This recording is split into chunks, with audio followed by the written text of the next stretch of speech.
이게 오늘 제가 보여드릴 그림 한 장이에요. 이 그림에 대해서 자세히 설명을 드릴게요. 이건 뭐냐면 미디어 비즈니스를 한 장에 그려놓은 거예요. 미디어 비즈니스라는 게 뭐냐면 이 비즈니스는 되게 단순해요. 정말 단순한 비즈니스입니다. 한쪽에 기업과 정부와 가게가 있어요. 그리고 저 위쪽에는 소비자와 시민이 있습니다. 근데 기업이든 정부든 하고 싶은 말이 되게 많아요. 그래서 소비자하고 시민한테 얘기를 해주고 싶어요. 근데 한 명 한 명 만나서는 도저히 다 할 수가 없죠. 네, 너무 효율이 너무 떨어지는 일이죠. 그러니 미디어라는 걸 통해서 얘기를 합니다. 한꺼번에 효율적으로 아주 많은 사람들한테. 그리고 그렇게 말할 수 있도록 도와주는 일이 바로 미디어 비즈니스예요. 여기에는 되게 다양한 레이어의 어떤 이제 사업자들이 있고 일단 이런 식으로 항상 얘기를 해요. 기업이나 정부가 매번 얘기할 수 없으니까 어떤 콘텐츠를 생산해요. 자기네들이 말하고자 하는 거를. 그래서 유통을 시킵니다. 그러니까 제조업하고 똑같아요. 휴대폰을 만들어서 유통을 시켜서 소비자한테 가죠. 그것처럼 어떤 정보나 콘텐츠를 만들어서 유통을 시켜서 소비자한테 보내요. 그러면 그거를 이제 우리가 이제 그냥 그 사용자 입장에서 보면 예를 들어서 내가 지금 휴대폰을 켜서 네이버 첫 화면에 갔어요. 네이버 첫 화면에 가서 뉴스를 읽고 있거나 아니면 어떤 네이버 첫 화면에 걸려있는 배너 광고를 보고 있어요. 그때는 어떤 일이 있냐면 나라는 사람이 있고 디바이스를 들고 있죠. 저 위에서부터. 그 소비자가 위에서부터 이렇게 내려오는 거예요. 디바이스를 들고 있고 서비스를 쓰고 있어요. 디바이스에 있는 네이버라는 서비스를 쓰는 거죠. 카카오톡이라는 서비스 쓰는 거죠. 카카오톡은 퍼스널 커뮤니케이션 서비스거든요. 사적인 개인 간 통신. 그 다음에 네이버는 매스 커뮤니케이션 서비스죠. 이런 서비스들을 써요. 그래서 소비자가 여기까지 내려와요. 내려올 때 여기 밑에 있던 기업이나 정부는 올라가죠. 이렇게. 대개는 마케팅 에이전시, 제가 일하는 제일기획 같은 곳을 이용을 해서 배너 광고 같은 거를 네이버 첫 화면에 걸죠. 그러면 이렇게 내려와서 여기서 뭔가 하고 있는 소비자들하고 기업이 만나게 되는 거죠. 그래서 소비자는 이렇게 내려오고 기업은 올라가는데 이걸 만나도록 도와주는 비즈니스가 바로 미디어 비즈니스예요. 이게 바로 이건 아무리 그 미디어가 요런 뻑적지근하게 계속 변해가도 이 기본 틀은 변하지가 않습니다. 그래서 오늘 말씀드릴 건 요 틀 안에서 4대 매체라고 하던 그 시절 4대 매체라는 말 아시죠? 신문, 잡지, TV, 라디오. 그 시절부터 PC 시대를 거쳐서 지금 이제 모바일로 가고 있잖아요. 그때 어떤 일들이 벌어졌는지를 아주 쉽게 설명드릴게요. 그냥 그 요즘 응답하라 1994가 유행이잖아요. 그런 컨셉으로 좀 준비를 했습니다. 그 4대 매체 시절 한번 보시면 그때 한번 기사를 하나 찾아봤어요. 이런 종이신문 보셨던 시절 다 있으시죠? 이거는 뭐냐면 금강산댐 기사예요. 기억하시나요 혹시? 80년대 초반쯤이었던 것 같아요. 북한에서 금강산댐을 만들어서 금강산댐을 이렇게 방류를 하면 육산 빌딩이 반이 잠긴다. 그래서 전 국민이 이렇게 모금을 했던 일이 있어요. 저도 냈었거든요. 저는 그때 중학교 때였던 것 같아요. 그리고 그런 일이 있었는데 지금 생각하면 좀 납득이 잘 안 되는 일. 그렇지 않으세요? 그러니까 뭐 정치적 호불호 이런 거 떠나가지고 잘 납득이 안 되는 일.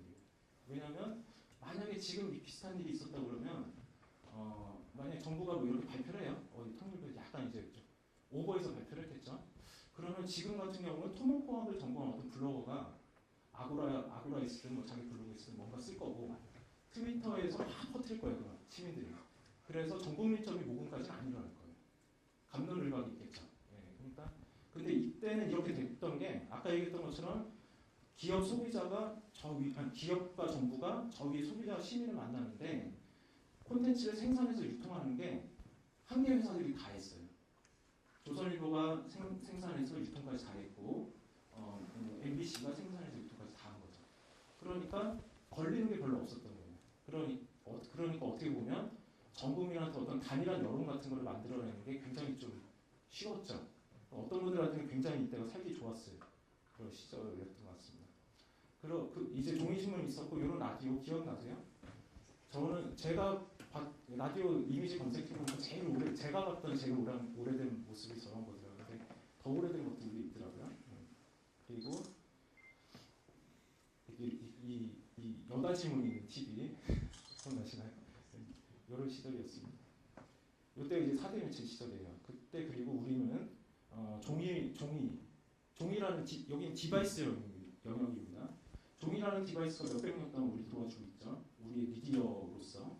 그 다음 전화기 이런 있었고, 저 어렸을 때는 이런 전화기가 있었어요. 집에. 이때는 집에다 전화를 했죠. 서로. 네. 친구한테 전화하는 게 아니라 집에다 전화를 했어요. 여자친구한테 전화를 하려면 여자친구 집에 전화를 해야 됐고 어머니가 전화를 받으셨어요. 네. 그랬던 시절이 있었습니다. 그리고 자동응답기까지 갔었고요. 잠깐 이걸 거쳐서 삐삐로 넘어갔어요. 삐삐 전 국민이 다 차고 다녔죠. 이게 제가 처음 쳤던 삐삐입니다. 이건 아마 신이라는 그런 모델을 기억나고요. 혹시 찾던 삐삐 있으시나요? 이때는 이런 약어들 되게 많았죠. 숫자로 천사, 빨리빨리, 열렬히상호, 1772, 미, 이런 것들. 이게 사전이 있을 정도예요. 그 정도로 굉장히 많은 그런 게 있었고, 이때는 또 아주 센스 있는 선물이 공중전화 카드를 주는 거였죠. 삐삐 하면 나한테 전화하라고 공중전화 카드를 많이 줬던 그런 시절이 있었습니다. 자, 여기까지가 이제 4대 매체. 신문, 라디오, TV. 그리고 그때 우리는 저런 걸로 개인간 통신을 하고 있었어요. 그러니까 항상 이렇게 설명드릴 거예요. 그때 이제 매스컴 영역에서 이런 일이 있었고, 개인간 통신에서는 저런 영역이 있었고, 그다음에 광고 쪽에서 이런 일들이 있었습니다. 자, 이때는 뭐라 그럴까, 되게 명확하고 심플하고 좀 그랬던 것 같아요. 이 시대 자체가. 그래서 좋았던 분들도 있을 거고, 그래서 저는 좀 이제 시민 입장에서는 좋지 않았다라고 생각이 들고요. 근데 그런 이제 엄청난 변화가 아주 작게 시작이 됐어요. 제일 먼저 시작은 PC 통신이고요. 하이텔이 90년대 초반에 나왔어요. 다 써보셨죠? 이게 이제 당시 하이텔 첫 화면이에요. 그리고 요거는 하이텔 플라자라는 공간입니다. 이게 지금으로 치면 다음 아고라, 트위터 그런 데예요. 그러니까 요때 엄청나게 여기서 많은 이제 그 글들이 올라왔고 여론이 형성됐고 그런 이제 공간이 처음으로 열렸던 것 같아요. 이때 보시면 맨 위에 보면 PC 통신이 신문에 왔네요. 그래서 기뻐하거든요. 저게 90년대 초반이었습니다. 이제 그랬던 시절이 있었고요. 그 다음에 뭐 가수들도 다 하이텔에서 이렇게 활동을 했어요. 누구게요? 김유나, 자우림입니다. 자우림이 이렇게 오래됐더라고요. 90년대 초반부터 활동을 했더라고요. 이때 뭐 천리안, 나우누리, 유니텔 뭐 이런 기타 등. 이게 이제 90년대 초중반의 일이고 90년대 중반쯤 되니까 갑자기 홈페이지 붐이 일었습니다. 그래서 너도나도 막 홈페이지 다 만들기 시작했어요. 저는 당시 이제 공대 대학원에 있었는데 HTML을 그냥 진짜 상식처럼 다 알게 됐던 것 같아요. 저절로. 그래가지고 연구실 홈페이지 만들고 뭐 교회 홈페이지 만들고 너도나도 다 홈페이지 만들고 그런 시절이 있었습니다. 그리고 그때 넷디앙 드림이즈 기억하시죠? 되게 오래전 브랜드인데 다 한때 사업을 잘했다가 넷디앙은 문 닫았습니다. 2006년에. 그리고 드림이즈도 사업은 영위하고 있지만 그다지 잘 되는 것 같지 않고요. 어느새 이제 한번 벌써 돈 거죠. 그리고 언론사닷컴이 그러니까 홈페이지가 만들어지기 시작하니까 뭐 기업들이 그 홈페이지 만들기 시작을 했고 언론사도 예외가 아니죠. 그래서 언론사닷컴이 만들어졌습니다. 이게 중앙일보의 당시 홈페이지예요. 좀 이상하죠. 저 왜 이상해요? 저 때는 중앙일보도 인터넷에서 뉴스를 서비스한다는 생각이 없었던 거예요. 그냥 중앙일보사의 홈페이지입니다. 중앙일보사. 중앙일보 홈페이지가 아니에요. 중앙일보사의 홈페이지고 여기에 신문 스캔 서비스라고 있었어요. 여기 지금 잘 안 보이는데. 그러니까 종이 신문을 그대로 스캔해서 매일매일 올려놓은 거예요. 그냥 일면 이렇게 해가지고 그냥 이렇게 인터넷에서 보는 거예요. 종이 신문처럼. 근데 이게 한국에서야 뭐 저걸 보겠어요. 불편해서 안 보겠죠. 근데 미국 교민들이 이걸 엄청 봤어요. 그러고 이제 시대가 또 지나서 오마이뉴스가 등장했습니다. 오마이뉴스가 2000년에 만들어졌을 거예요 아마 그럴 건데 2000년 2월에 창단을 해서 불과 3년 만에 노무현 대통령을 단독 인터뷰하는 매체가 됐죠. 정말로 이게 굉장히 획기적인 일이에요. 정치적인 호불호를 떠나서 이 오마이뉴스는 굉장히 큰 획을 그었어요. 그러니까 뭔가 이렇게 그 국민들이 읽을 곳에 자기 의견을 발언하는데 장벽이 엄청나게 높았던 겁니다. 기자가 돼야 했고 엄청난 그 경쟁률에 언론고시를 뚫어야 됐고 수습기자 생활을 거쳐서 막 현장 기자로서 한 5년 정도를 근무를 해야 뭔가 발언할 수 있었거든요. 근데 오마이뉴스가 그걸 깨버린 거죠. 인터넷을 이용해서 디지털을 이용해서 깨버린 겁니다. 그냥 오마이뉴스에 와서 시민기자 가입하고 글만 쓰면 바로 만날 수 있게 된 거예요. 독자들. 이렇게 기자가 되는 문턱을 확 낮춰버린 거죠. 이런 문턱을 낮춰버리면 굉장히 큰 변화들이 일어나요. 그게 이제 오마이뉴스가 이런 변화를 일으켰던 게 그런 이유였던 것 같고요. 그리고 뭐 이런 오마이뉴스의 이런 위더미디어라는 그 미국의 댄 길머라는 되게 유명한 저널리즘 학자거든요. 이분의 책에도 굉장히 주요하게 소개가 됐고, 그다음에 또 이런 촛불 시위 문화를 만들어냈죠. 자, 요게 지금 이제 그 PC 통신부터 시작해서 갑자기 이렇게 이런 일이 벌어진 거죠. PC 통신부터 시작해서 홈페이지, 그다음 이제 언론사닷컴이 만들어지고 언론사닷컴에서 조선일보, 중앙일보의 이 오마이뉴스까지 등장을 했습니다. 저는 이게 되게 지금 중요한데 신문 잡지, 종이보다는 종이 신문에서 지금 언론사닷컴의 그 온라인 뉴스 사이트 이렇게 넘어간 게 사실 뭐 저는 학자는 아니지만 이게 온라인 뉴스 미디어 등장이구나 라는 생각을 합니다. 이게 그러니까 디지털 미디어가 출연한 거죠, 여기에서. 처음으로. 그러니까 되게 작은 현상이에요. 조선닷컴이 열리고 뭐 이런 건데 따지고 보면 이게 온라인 뉴스 미디어 등장이구나 라는 생각이 들어요. 이게 90년대 후반에 있었던 일이에요. 자, 인터넷의 진화는 여기에서 멈추지 않았죠. 점점 더 가속도가 붙었습니다. 포털이라는 게 등장을 했는데 이제 포털이 한 시대에 또 획을 걷죠. 그 시작은 메일이었어요. 제 전 직장. 다음 한메일.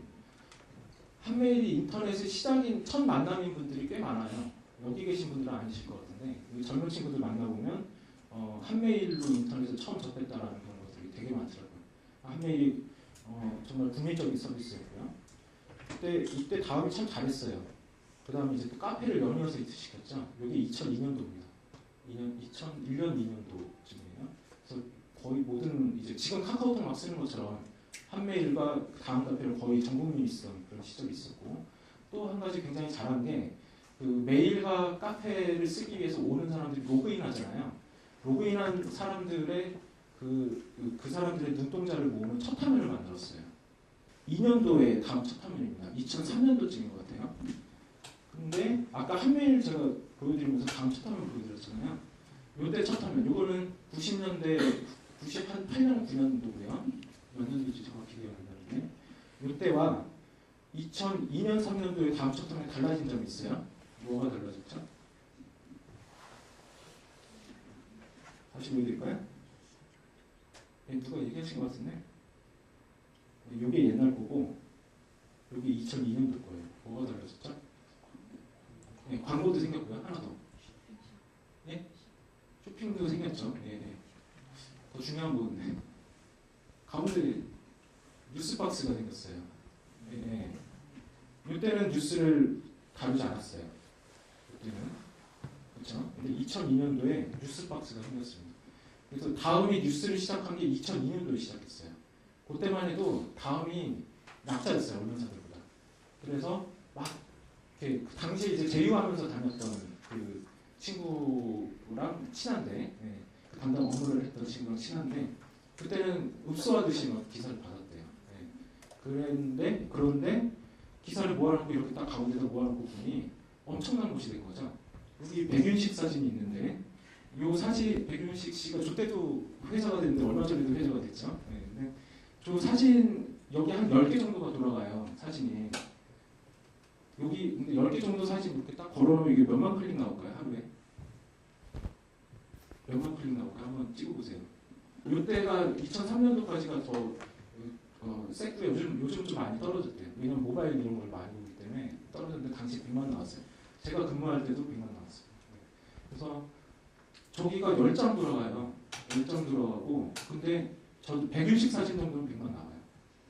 그 정도 광고가 있었어요. 그러니까 어떻게 보면 우리나라 인터넷에서 가장 비싼 곳이에요. 돈으로 매기면 가장 비싼 곳입니다. 네이버도 마찬가지고요.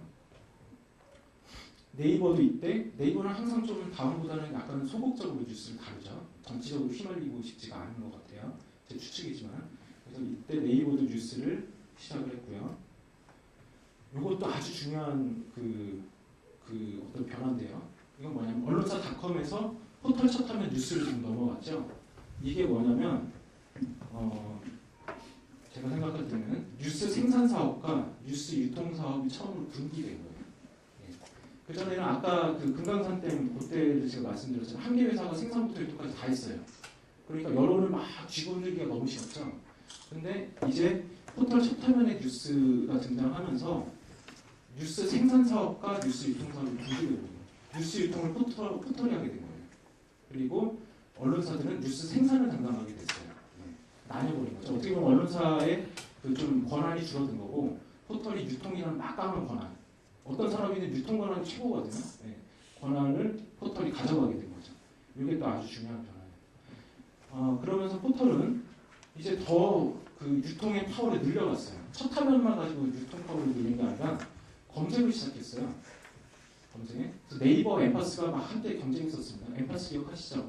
이제 잊혀진 브랜드가 있는데 경쟁했고 뭐 이렇게 뭐 뒷얘기도 되게 많아요. 그런 얘기인데 생략을 하겠습니다.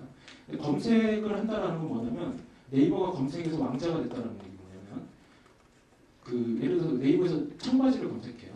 그럼 청바지에 관한 글만 쭉 나오잖아요. 그러니까 이제 네이버랑 다음이 첫 화면만 가지고 유통을 꽉 잡은 게 아니라 키워드 하나하나에 대해서도 콘텐츠 유통을 꽉 잡아버린 거예요.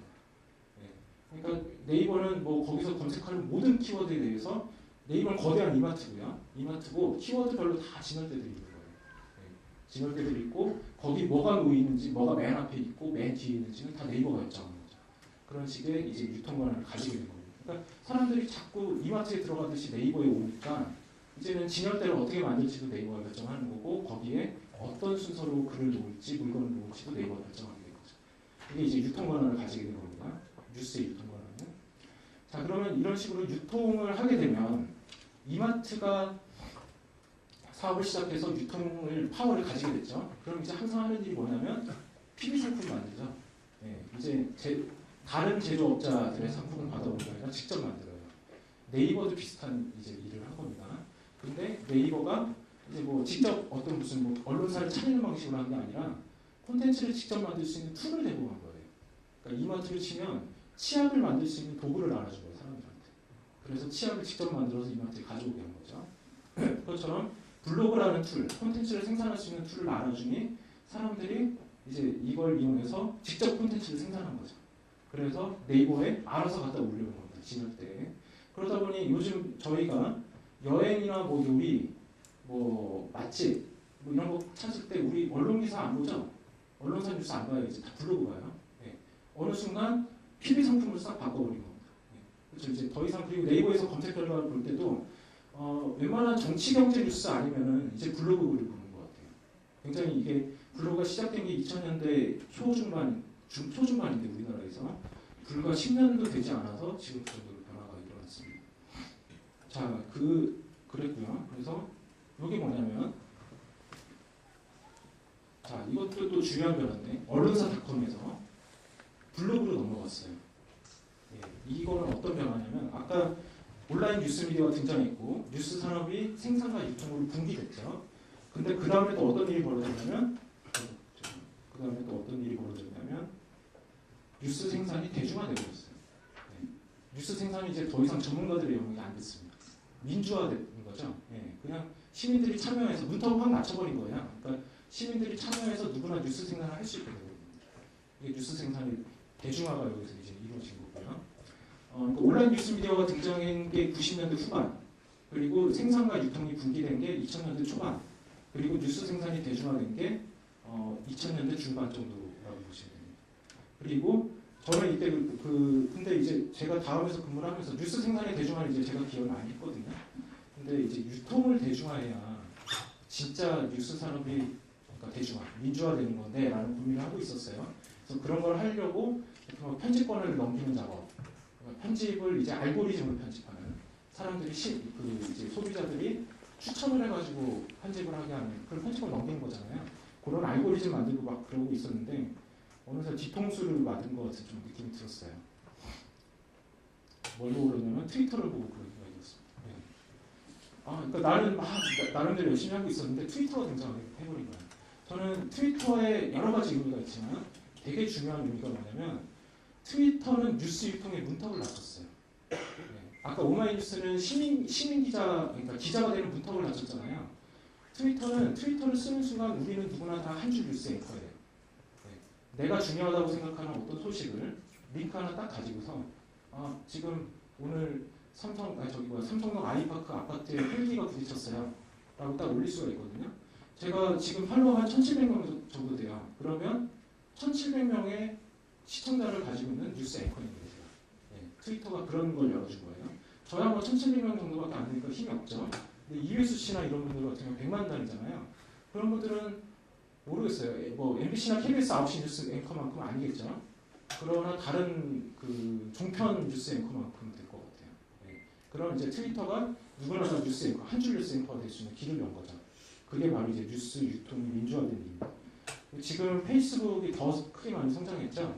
페이스북도 여러 의미가 있지만 이제 뉴스 산업의 입장에서 보면 이거 역시 뉴스 앵커를 많이 만들어내는 그런 이제 서비스라고 보셔도 될 것 같습니다. 이게 방금 제가 얘기한 것처럼 이 얘기 뭐냐면 포털 첫 화면에 유통을 막 쥐고 있었잖아요. 네, 유통에 막강한 권력이었죠. 근데 포털 첫 화면에서 트위터, 페이스북, SNS를 넘어가면서 이제 뉴스 유통이 대중화되고 있는 겁니다. 이게 2000년대 후반이에요. 2008, 9년. 그러니까 불과 10년 만에 온라인 뉴스 미디어가 등장했죠. 90년대 후반에. 그 다음 그 뉴스 산업이 생산과 유통으로 분리됐고 생산이 대중화됐고 그다음 유통이 대중화됐습니다. 그러니까 정말 천지개벽할 정도의 일이 벌어진 거죠. 그게 불과 10년 만에 벌어진 겁니다. 변화가 여기서 끝나지가 않고 계속해서 오고 있습니다. 계속해서 어떤 변화가 진행이 되는지를 이제 지금 우리가 살고 있는 현재로 다가오겠죠.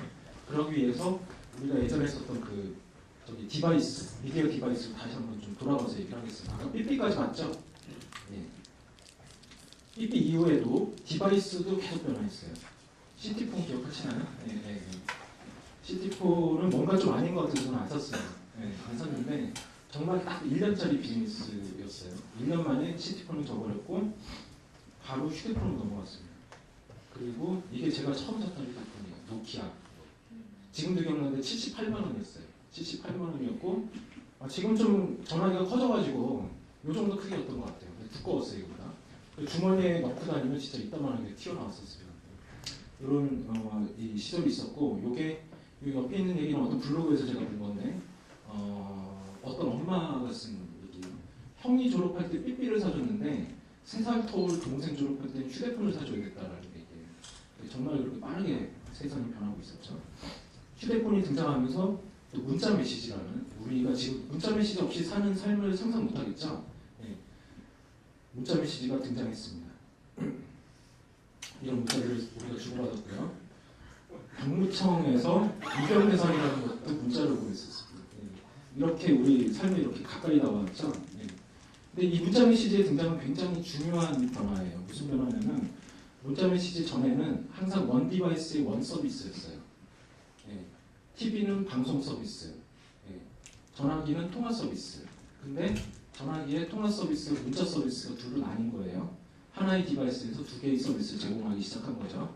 지금 우리 몇 개의 서비스 쓰고 있죠? 셀 수가 없죠. 예. 저는 진짜 1000개 넘게 깔려 있는 것 같아요. 예. 그런 이제 변화가 여기서 이제 조금 이렇게 시작이 된 거죠. 자, 그러면서 이거는 이제 우리 전화기에서의 그 개인 간 통신의 변화예요. 호출에서부터 무선 통화, 문자 메시지로 넘어갔고요. 반면 또 PC에서도 PC가 매스컴 역할만 하고 있었던 건 아니에요. 메일은 개인 간 통신이죠. 메일에서 시작된 PC에서의 개인 간 통신도 변화를 계속하고 있었습니다. 메일에서 어디로 넘어갔냐면 메신저로 넘어갔죠. 그리고 네이트온도 또 전국민적 서비스였습니다. 이제는 또 안 쓰기 시작했죠. 사람들이 불과 한 5년 만에. 네. 그리고 드디어 스마트폰이 등장을 했습니다. 스마트폰이 등장을 하면서 전화기에서 계속되던 개인 간 통신과 PC에서 계속되던 개인 간 통신, 메일 메신저가 스마트폰에서 합쳐졌어요. 하나로. 그게 바로 지금 우리가 살고 있는 이 시대, 모바일 메신저의 시대가 이렇게 열린 겁니다. 카카오톡, 그리고 일본에서 라인 더 크죠? 라인 훨씬 더 지금 잘 되고 있더라고요. 지금 그러니까 우리가 PC 브라우저에서 포털이라는 걸 봤던 것처럼 스마트폰에서 카카오톡이라는 걸 보고 있다라고 생각하시면 돼요. 그러니까 PC 브라우저에서 전쟁이 한 번 벌어진 거예요. 메일로도 어떤 장수가 등장을 했었고 카페로도 등장을 했었는데 결국 검색이 다 먹었어요. 네이버가 최고의 강자가 됐죠. 그러니까 그건 가만히 생각해보면 굉장히 당연한 일이에요. PC 브라우저를 바라보고 있을 때 소비자들이 가장 필요한 게 무엇일까? 정보 검색이잖아요. 스마트폰을 바라보고 있을 때 소비자들이 가장 필요한 게 무엇일까? 커뮤니케이션이잖아요. 네. 그러니까 PC 브라우저에서는 검색이 최고 강자가 된 거고 스마트폰의 화면 안에서는 카카오톡이 최고의 강자가 된 거예요. 지금 여기까지 우리가 이제 살고 있습니다. 개인 간 통신과 매스컴이 융합되고 있는 현상입니다. 지금. 예, 그러니까 이제 아까까지는 다 뉴스 산업의 일이었어요. 우리 일은 아니었거든요. 근데 스마트폰에 의해서 우리가 이걸로 커뮤니케이션을 하는데 이건 커뮤니케이션 도구잖아요. 근데 이걸로 매스컴을 보기 시작을 했고 그러면서 개인 간 통신과 매스컴이 지금 하나의 기기에서 융합되고 있는 거예요. 여러분들 페이스북 하시죠? 예, 페이스북 타임라인 한번 생각을 해보세요. 타임라인을 보면 저 같은 경우 한겨레 신문도 거기서 구독하고 있어요. 그리고 친구들도 막 800명 정도 있어요. 그럼 타임라인을 보면 어느 순간 세상의 뉴스, 뭐 오늘 헬기가 아파트에 부딪혔네라는 세상의 뉴스와 내 친구가 어디 가서 지금 파스타를 먹고 있네라는 어떤 이제 개인 간 소식, 개인의 소식 이런 것들이 지금 융합돼 버린 거예요. 타임라인이 지금 섞여 버렸습니다.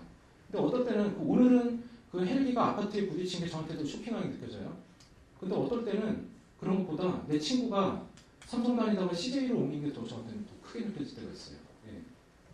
그러니까 이게 지금 이제 개인 간의 소식과 매스컴이 전달하는 뉴스가 지금 하나로 뭉쳐져 버렸고 거기에서 우선순위 판단도 다 개인에 따라 다르게 되는 그런 시대가 되고 있는 겁니다. 이제 더 이상 친구 소식과 세상의 뉴스가 분리되지 않는 시대가 되는 거죠. 네. 이건 굉장히 중요한 변화고 이거는 매스컴이 우리 삶으로 들어왔다라고 표현을 해도 되고 우리가 매스컴으로 나아갔다라고 표현을 해도 되는 거죠. 그러니까 TV라는 게 등장해서 거실마다 다 놓였죠.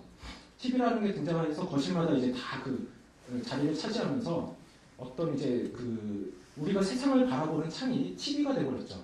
그래서 어떤 가정들이 이제 바로 그러니까 미디어와 사회가 만났다라고 표현을 할 수 있을 것 같아요. 그러니까 TV가 거실에 놓이게 된 거는 미디어가 곧 사회가 돼버린 거죠. 예. TV가 곧 사회예요. 우리가 알고 있는 사실 세상이. 예. 우리가 어디 국회 한번 가보긴 하나요? 그렇지만 우리 정치 이런 거 다 보잖아요. 어디에서? TV에서. 근데 TV가 알려주는 데라 사실 우리 아는 거거든요. 그러니까 TV에 의해서 사회와 미디어가 만났다면 스마트폰에 의해서 이제 저와 개인과 미디어가 만나게 된 거죠. 예.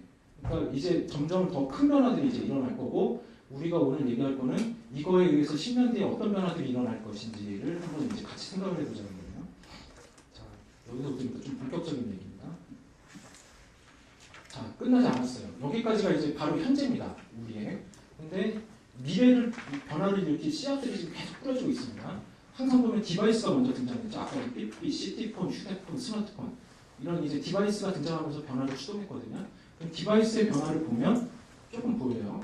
그러니까 가장 지금 드러나는 변화는 자, 아까 제가 여기에서 처음 시작할 때 저 위에 시민과 소비자가 내려오는 그 경로를 말씀드렸죠. 예. 그때 맨 위가 이제 디바이스였고 그 다음에 퍼스널 커뮤니케이션 서비스나 매스 커뮤니케이션 서비스를 쓰고 기업은 이렇게 올라가고 있었죠. 근데 지금 우리는 어디로 가고 있냐면 디바이스가 점점 몸으로 밀착되고 들어가고 있는 상황인 겁니다. 그렇죠? 예.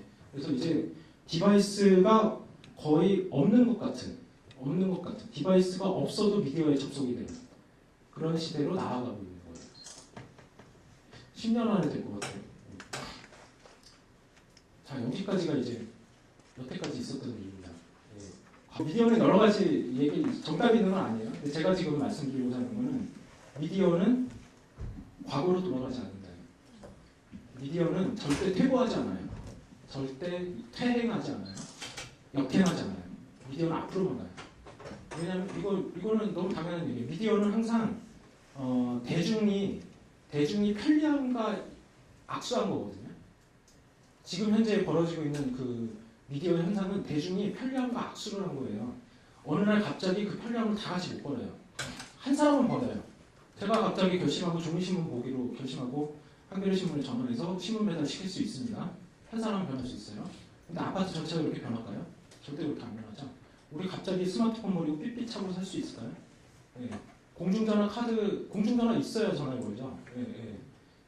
안 돼요. 절대 미디어는 과거로 돌아가지 않아요. 그럼 디지털은 뭘까요? 디지털은 로켓이라고 제가 생각하고 있었던 거예요. 디지털은 로켓이다. 왜 로켓이냐면 디지털은 아까 얘기했듯이 뭐든 정보화해서 그거를 로켓의 속도로 보내버리는 거예요. 어디든. 그러면 종이신문에 로켓을 달면 뭐가 돼요? 지금의 포털뉴스가 된 거예요. 그렇죠? 종이신문에 예전에는 뉴스를 저렇게 인쇄해서 막 해가지고 집에까지 배달해야 저걸 볼 수 있었죠. 근데 기자가 기사를 써요. 그리고 딱 데스크한테 보내요. 그것도 온라인으로 보내죠. 데스크가 오케이 누르면 바로 나가요. 기사 출고돼 버려요. 출고되면 바로 포털에 떠요.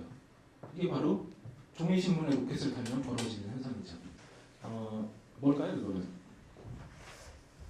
뭐뭐 서비스가 어떤 변화를 일으킨다. 작은 서비스가 큰 변화를 일으켜요. 작은 서비스가. 네. 그러니까 서비스가 작을수록 큰 변화를 일으켜요. 그러니까 트리비얼한 인컨비니언스. 불편함이 있는지도 모르는 거예요. 불편함이 있는지도 모르는 거를 제거를 해주면 큰 변화가 일어나요. 카카오톡이 뭡니까? 문자요금 20원을 제거해 준 거예요. 문자요금 20원 너무 작은 돈이어서 그리고 뭐 무료 문자도 많이 있어 혜택도 있어가지고 내가 문자 보낼 때 20원 불편하다는 거 별로 생각 안 하고 있었거든요. 너무 사소한 불편이라 인지도 잘 못하고 있었어요. 근데 카카오톡이 그걸 없애줬죠. 근데 문자요금 20원이 없어지니까 다들 카카오톡 쓰고 있어요 지금. 네. 그러니까 정말 사소한 변화. 그 변화를 없애주면 아주 큰 변화가 일어나요. 네. 전 국민이 문자를 이제 안 쓰고 카카오톡을 쓰고 있어요. 그리고 카카오톡은 그걸 바탕으로 한때 피치브로에서 포털이 했던 것처럼 지금 비즈니스 전개하고 있죠. 자, 여기까지가 이제 어떤 제가 생각하는 거예요. 그러니까 디지털은 로켓이다. 디지털은 로켓이고 사소한 서비스가 작은 서비스가 큰 변화를 일으킨다. 두 가지를 놓고서 우리가 좀 생각을 해봅시다. 그리고 우리는 지금 디바이스가 몸으로 들어가는 그런 시대를 살아가고 있고요. 자, 그러면 두 가지를 생각을 해봅시다. 첫째, 현재의 작은 서비스는 뭐가 있을까? 지금 요만해 보이는데 미래에 정말 큰 변화를 일으킬 서비스들이 있어요. 네. 그게 뭔지를 한번 생각을 해보고요. 그 다음 두 번째, 로켓이 아직 붙지 않은 부분들이 있어요. 로켓이. 디지털이라는 로켓이 지금 뭐 뉴스미디어 이런 데로 붙었잖아요. 또 개인간통신 이런 데로 붙었죠. 근데 우리 삶에 의식주, 그 다음 의식주 등, 또 등등등 반드시 우리 삶에 있어야 되는 어떤 것에 아직 로켓이 붙지 않은 경우들이 있어요. 그럼 뭔가 로켓이 붙어서 엄청난 변화를 일으킬 수 있죠. 이걸 한번 짚고